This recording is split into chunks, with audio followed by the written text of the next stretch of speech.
Bendito sea nuestro Señor Jesucristo. Yo soy la pastora Corey Gómez. Gracias por estar con nosotros en nuestro programa. Estamos ubicados en la 12656 de la Gold Road, allí en Houston. Queremos invitarte a que nos visites. Somos la iglesia Avance Global.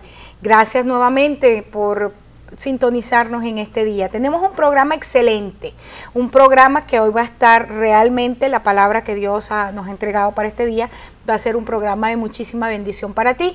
Así es que no te vayas a apartar hoy del televisor, no vayas a cambiar, porque tenemos una palabra muy buena. Hoy está conmigo nuevamente el pastor Luis Gómez, mi esposo. Gracias, Luis, qué bendición tenerte hoy. Bueno, igualmente, es siempre para mí un placer y un honor poder compartir este tiempo contigo alrededor de la palabra de Dios con esta audiencia tan preciosa, y pedimos a Dios que sea de gran bendición, porque para nosotros está siendo una gran bendición este tema que estamos trabajando, la restauración a través del libro de Nehemías, del personaje de Nehemías, y viendo las puertas en la restauración de Jerusalén. Amén. Y bueno, antes de continuar, antes de empezar, porque hoy queremos terminar la puerta oriental, que fue el tema que quedamos ayer pendientes y que sé que va a estar muy bueno, y trabajar la puerta del juicio. Pero antes de eso, quiero decirte que tenemos una línea de oración abierta, es el 713-408-3068. Puedes llamarnos, compartir con nosotros tus necesidades o algún comentario que tengas al respecto. Y si quieres conocer más de nosotros, mira, ahí está nuestra página en internet, www.globaladvancedchurch.org o www.facebook.com/Corey Gómez. Y bueno, me gustaría que empezáramos. Estábamos hablando, Luis, acerca de quién restauró la puerta oriental, y hablábamos de que 5 personajes sumamente interesantes. Teníamos en primer lugar a Sadoc, que nos habla de el justo, pero de ese juicio justo, de hacer justicia. Esto está basado en Nehemías 3, 29 y 30. Luego teníamos a Semaías, Jehová ha oído. Ananías, Jehová ha favorecido. Anún, el favorecido. Y Mesulam, el aliado, que tiene que ver con restitución, con restituir, y que tú nos hablabas, como esta palabra viene de Shalom, decías que tiene que ver con Shalom, y tiene que ver con esa paz de Dios integral en todos los sentidos. El Shalom de Dios viniendo a nuestras vidas es justamente paz, prosperidad, bendición, salud, todo la provisión que necesitamos de parte de Dios. Ahora, estábamos estudiando justamente en el programa pasado las características del justo y el hecho de que por qué tenían que ser estas personas las que restauran la puerta oriental. Para los que no nos han sintonizado antes, hemos estado estudiando, hasta este momento estamos estudiando 9 puertas del muro, y estamos viendo quiénes la restauraron, y hemos llegado a conclusiones interesantes. Ahora bien, hablando de la puerta oriental, hablábamos que era la puerta del rey, era la puerta por donde entraba el rey, y estuvimos hablando acerca de el Salmo 24, y decíamos que hoy vamos a retomar este Salmo para ver los principios, cómo es que nosotros dejamos que el Rey de Gloria entre. Sí, entonces, y aquí tengo el Salmo 24, y voy a leer algunos versos. Dice: de Jehová es la tierra y su plenitud, del mundo y los que en él habitan. Está declarando la propiedad de esta tierra. Así es. O sea, la tierra no le pertenece a ningún enemigo, le pertenece al Señor. Amén. Esto nos da una seguridad tremenda y nos establece que Él es el que va a colocar las características, las cualidades, para nosotros poder abrir las puertas, la puerta oriental, o para ser capaces de abrir esa puerta que va a permitir la entrada del Rey. Dice, ¿por qué Él es el dueño de esto? Porque Él la fundó. Amén. Él la firmó, eso es todo, dice. Pero entonces cambia, dice, mire, esto es lo que pasa en la tierra. La tierra tiene un propósito específico, y el dueño de esa tierra soy yo. Pero ¿quién va a subir al monte de Jehová? ¿Quién va a subir al reino de Jehová? Dice, ¿quién estará en su lugar santo, en su lugar apartado, en su lugar diferente? El limpio de manos. Primera característica. Entonces, la primera característica es limpio de manos. Esto está hablando de que nuestras obras están caracterizadas porque están dirigidas por la palabra de Dios. Es que las manos nos hablan a nosotros de cómo operamos, de cómo generamos riquezas, cómo trabajamos. Entonces está diciendo que esté limpio. En primer lugar está estableciendo la limpieza, está estableciendo que es a través de una operación que tiene que ver con trabajo. Porque el trabajo dignifica. En toda la palabra vemos que Dios desde el primer momento le puso trabajo a Adán. Así es. Adán no fue alguien que estaba allí para ver si conseguía. Aunque ya había una cosecha, él tuvo que trabajar. Aunque había una cosecha que podía disfrutarla, él tenía que trabajar para seguir preservando y conservando esa cosecha. Tenía que un trabajo de gobierno porque estaba estableciendo funcionamiento y equilibrio dentro del reino vegetal animal, de cada animal que él estaba nombrando. Entonces vemos que Dios coloca un trabajo. ¿Por qué? Porque Dios quiere gente que genere a través de principios de la palabra, que produzca a través del principio de la palabra. Y por eso es el verso de Génesis 1:26, donde le dice, o 28, donde dice que te multipliques, que llenes la tierra, que la juzgues y que la domines. Entonces está estableciendo claramente todas estas características.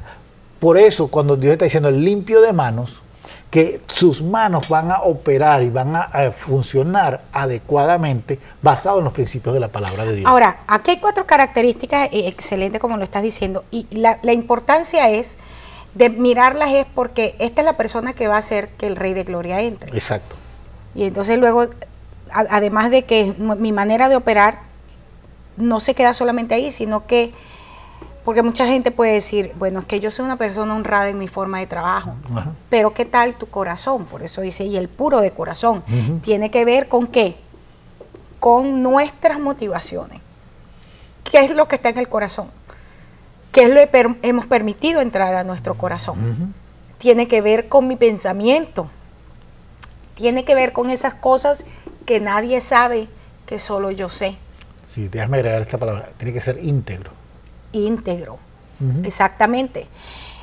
Limpio de manos, puro de corazón.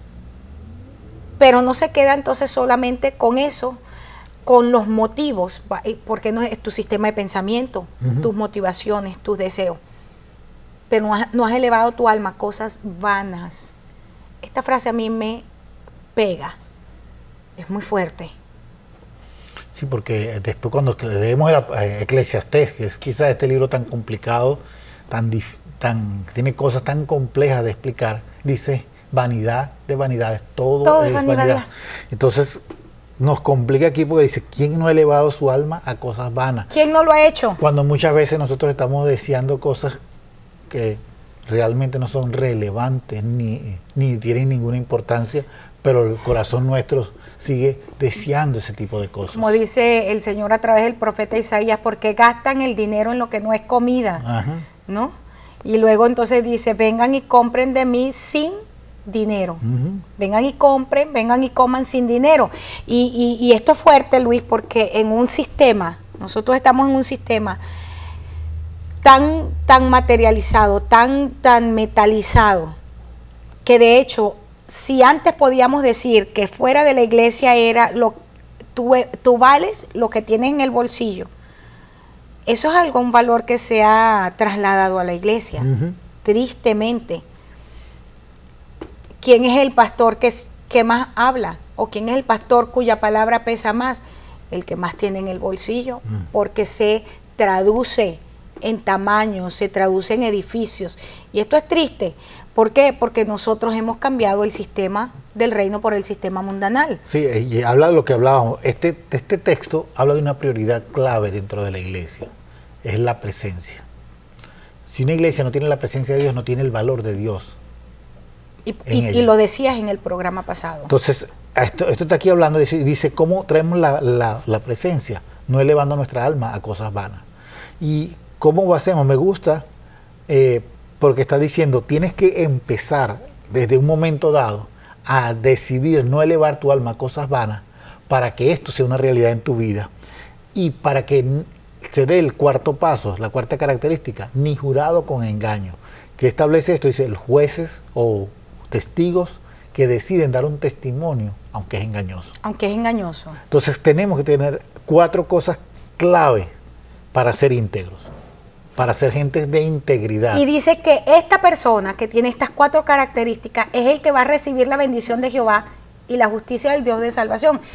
Ahora, esto contradice completamente la enseñanza de los pastores populistas que tenemos en esta ciudad, por ejemplo.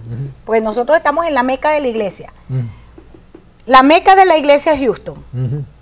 Entonces, tenemos aquí una cantidad de pastores populistas que dicen, no importa lo que hagas, la bendición de Jehová es sobre ti. Pero aquí el salmista dice que hay 4 características para que la bendición de Jehová esté y para que la justicia del Dios de salvación venga sobre nuestras vidas. La vuelvo a decir, limpio de manos, mi forma de operar, mi forma de trabajar, cómo estoy yo, sin manipulación, sin control, sin intimidación. Luego, puro de corazón. Es realmente mi corazón, mis motivaciones son puras. ¿Qué son las cosas que me motivan? ¿Qué son las cosas que me impulsan a trabajar? Luego, no he elevado mi alma a cosas vanas. ¿Cuáles son las cosas?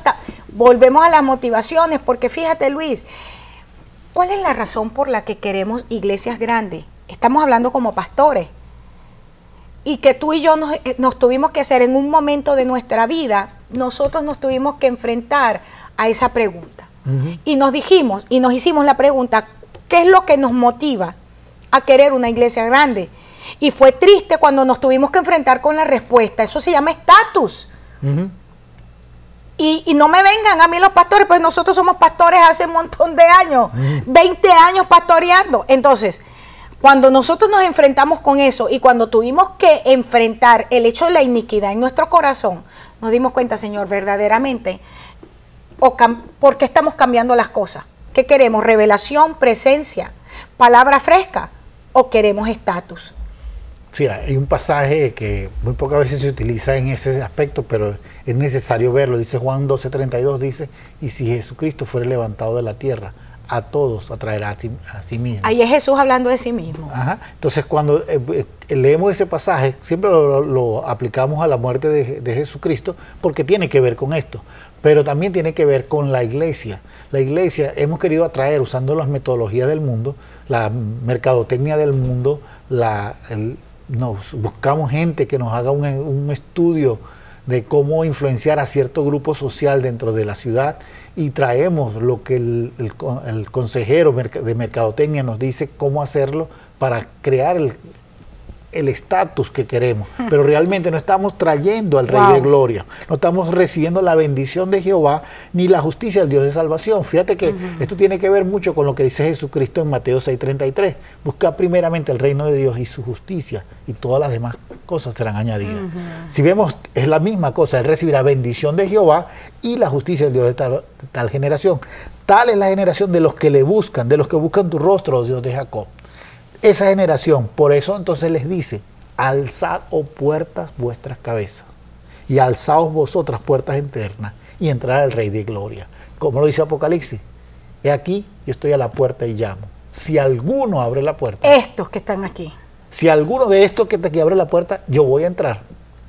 Y voy a comer con él, y él conmigo. Y el mismo Apocalipsis termina diciendo, el Espíritu y la novia dicen, ven Señor Jesús. Pero es una generación que busca al Señor, es una generación que tiene el corazón de Dios, es una generación que es íntegra como su Dios, transparente como su Dios, y que no tiene cosas de qué avergonzarse.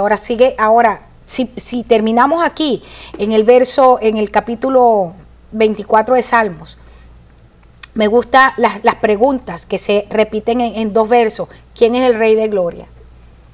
Porque en este momento hemos levantado, recuerda esto, el nombre que se le ha dado al Evangelio del siglo XXI, finales del siglo XX, principio del siglo XXI, el Evangelio sin Cristo.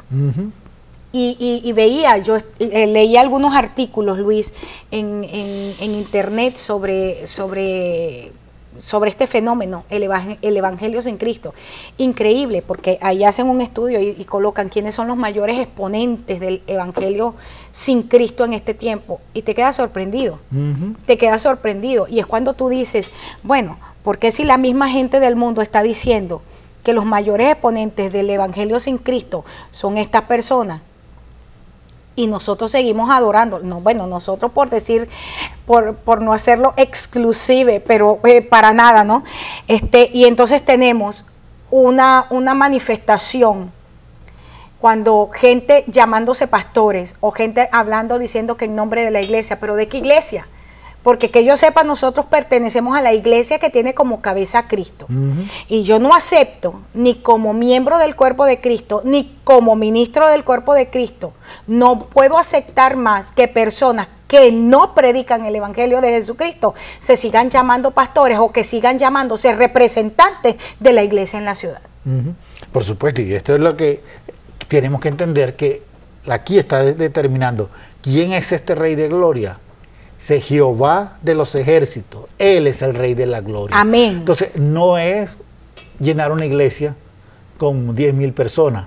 No, es que Jesucristo se ha levantado y que atraiga a todos a sí mismo. Amén. Es que el Jehová de los ejércitos tenga el reinado de esa congregación. Es establecer que sobre las cumbres de los montes está colocado un rey que se llama Jehová de los ejércitos, el Rey de la gloria. Aleluya, gloria a Dios. Finalmente, la puerta del juicio. Porque una vez que el rey entra para gobernar.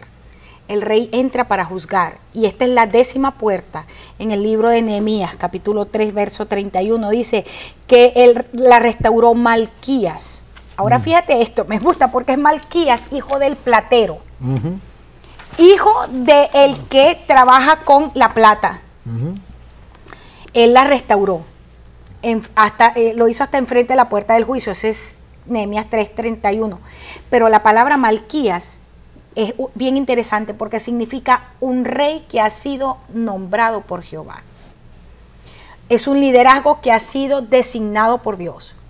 Es un rey que ha sido establecido por Dios. Y esto está fíjate lo que veníamos hablando anteriormente.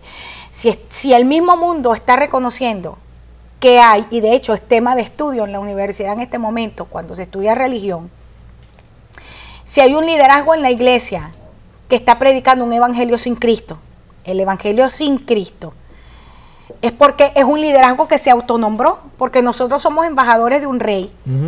Y ese rey, ¿quién es este rey de gloria? Jehová, el fuerte y el valiente, Jehová, el poderoso en batalla. Él es el Rey de la gloria. Entonces, Malquías es un rey, es un líder que ha sido designado por Dios y que entiende que ha sido llamado por alguien que es superior a él y que entiende que a quien va a establecer y a quien va a hacer que la gente sea atraída es al Rey de la gloria y no a su ministerio. Porque entendemos que por la gracia de Dios somos lo que somos y estamos donde estamos, pero aquí el que manda y el dueño del asunto es el Señor. Exactamente. Y esa es la clave. Ahora fíjate, la puerta del juicio. La palabra juicio aquí, en este contexto, es la palabra mifkat, que significa tarea asignada, nombramiento. En su significado original es el lugar de comparecencia donde se llevaba las tropas para presentarse para la revista. Esto es muy importante, porque si estamos hablando de Malquías, el hijo del platero, líderes asignados por Dios para restaurar un lugar donde las tropas van a tener que comparecer para la revista. Y ya estamos diciendo, el Rey de la Gloria está presente. Hablamos de Joel capítulo 2 en la puerta de los caballos. Hay una generación la cual no ha habido jamás ni habrá en muchas generaciones, que puede escuchar y que puede obedecer a la voz de su rey. Sí, en la puerta del juicio también nos establece algo muy clave. Malquías dice, Jehová ha colocado un rey. Pero en la puerta del juicio está estableciendo, yo te voy a juzgar porque te he dado a ti una obra. Una tarea que te Una asignado. tarea por hacer. La tienes que hacer basada en los principios que yo te doy, bajo las instrucciones que te estoy dando.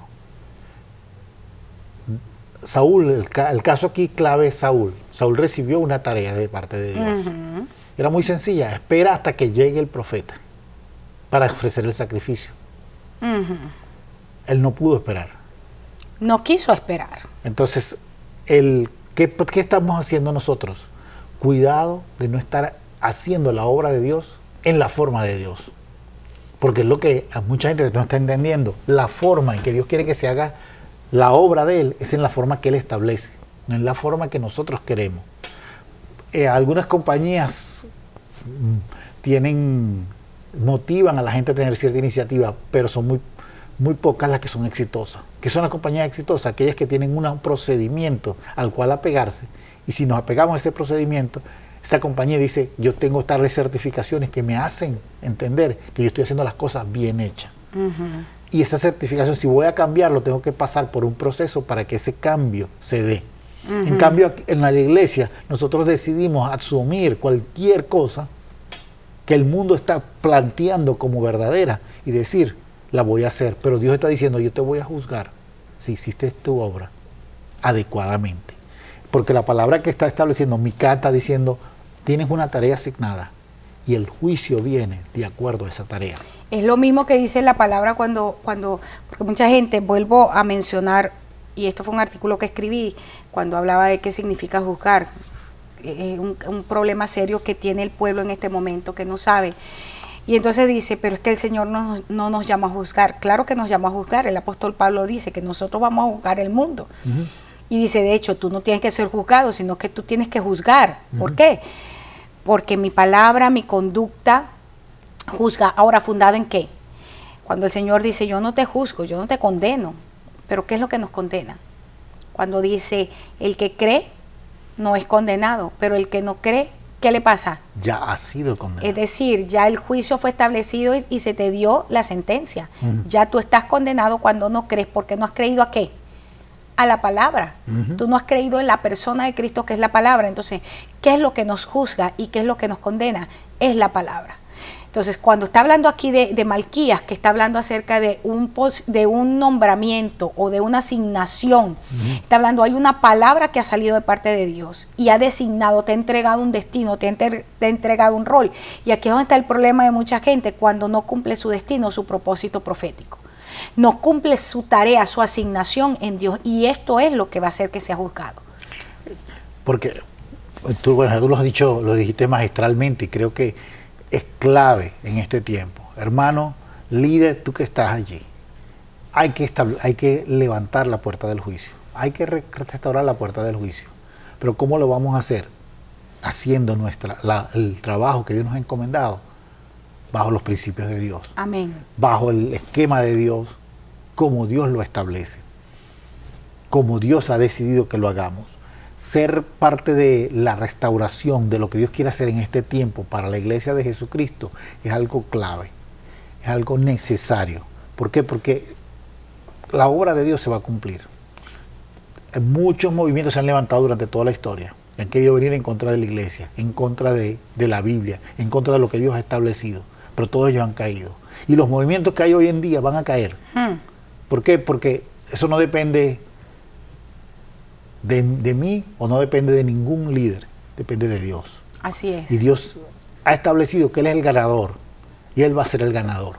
Pero, ¿qué de ti y de mí? ¿Vamos a operar en estos principios o vamos a seguir manejándonos bajo nuestro esquema mental que dice nuestra propia agenda, vamos a buscar nuestro propio beneficio? No, vamos a movernos bajo el esquema que Dios está diciendo, porque el juicio de Dios, la puerta del juicio establece, yo hago y opero en el ministerio que Dios me ha dado de la forma en que Dios lo establece. Y la necesidad entonces, si vamos a edificar la puerta del juicio y entendemos que la puerta del juicio está establecida, que los Malquías la restauran, es porque conocen cuál es. Primero han sido nombrados por Dios, han sido establecidos por Dios, y que el juicio se establece sobre tu tarea asignada. Entonces quiere decir aquí que nosotros necesitamos edificar la puerta del juicio fundamentado en el conocimiento de quién soy en Cristo. Es quién soy en el Señor lo que determina mi propósito, lo que determina mi llamado. Todos tenemos el mismo destino, ser como Cristo. Todos nosotros hemos sido llamados a subir al nivel del varón perfecto. Todos nosotros hemos sido llamados por Dios a caminar en madurez. Ahora, ese es el propósito general del cuerpo de Cristo, pero también hay un propósito particular. ¿A qué me llamó Dios en un tiempo como este? Mi destino es uno solo, en Cristo, ser como Cristo. Pero hay un propósito particular que Dios me ha entregado, y esta es la razón por la cual vamos a ser juzgados. porque si no cumplimos la tarea asignada, si nosotros no caminamos en aquello que Dios nos ha hablado, nosotros vamos a tener que dar cuenta de nosotros mismos, y ya estamos cerca de terminar. Pero si hay algo, una frase con la que podemos, Luis, cerrar lo de esta puerta, creo que la necesidad de que nosotros podamos establecer nuestra identidad en Cristo, conocer quiénes somos en Cristo, nos va a llevar a conocer lo que tenemos en Cristo, porque si sé quién soy en Cristo, soy hijo de Dios, soy heredero y coheredero juntamente con Cristo, soy lavado por la sangre. Entonces yo puedo entender cuáles esas cosas que Dios me ha entregado para poder cumplir el propósito. Tengo una herencia que se traduce en promesas que son preciosísimas, como dice el apóstol Pedro, pero a la vez lo que yo puedo, es a través de esas promesas yo estoy habilitada sobrenaturalmente para hacer todo lo puedo en Cristo, porque me fortalece. Amén. Sí, hay detalles que aún ese texto, que lo recitamos y lo decimos, muchas veces ni siquiera lo estamos creyendo. Así es. Bueno, hemos terminado nuestro programa por el día de hoy. Muchas gracias, Luis, por estar conmigo nuevamente. Siempre es una bendición compartir contigo, y quiero invitar a mi audiencia a que siga sintonizando nuestros programas. Muchas gracias nuevamente. Ahí está el número de teléfono, 713-408-3068. Quiero de manera especial animarte a que nos llames. Queremos escuchar de tus peticiones y queremos escuchar de tus comentarios con respecto al programa. También quiero decirte que si quieres conocer quiénes somos, puedes entrar en nuestra página en internet al www.globaladvancedchurch.org, o puedes seguirme en mi página en Facebook, el www.facebook.com/Corey Gómez. Nuevamente, quiero bendecirte. Luis, ¿tienes unos pocos segundos para bendecir al pueblo? Bueno, y queremos desear y queremos bendecirte con la bendición de que entras en la voluntad de Dios en este tiempo, que caminas en el centro de la voluntad de Dios y que estableces el juicio de Dios en el lugar donde estás, porque eres la justicia de Dios, porque eres bendecido con toda bendición espiritual, y porque como hijo de Dios tienes una herencia y estás capacitado para, con el poder de la resurrección, para operar y traer a vida todas las bendiciones que Dios te ha dado. Por eso te soltamos en este lugar, para que establezca la voluntad de Dios en todo lugar. Te bendecimos en el nombre de nuestro Señor Jesucristo, a ti, a tu hogar, a tu familia, a tu iglesia y a tu ciudad, tu lugar de influencia, en el nombre de Jesús.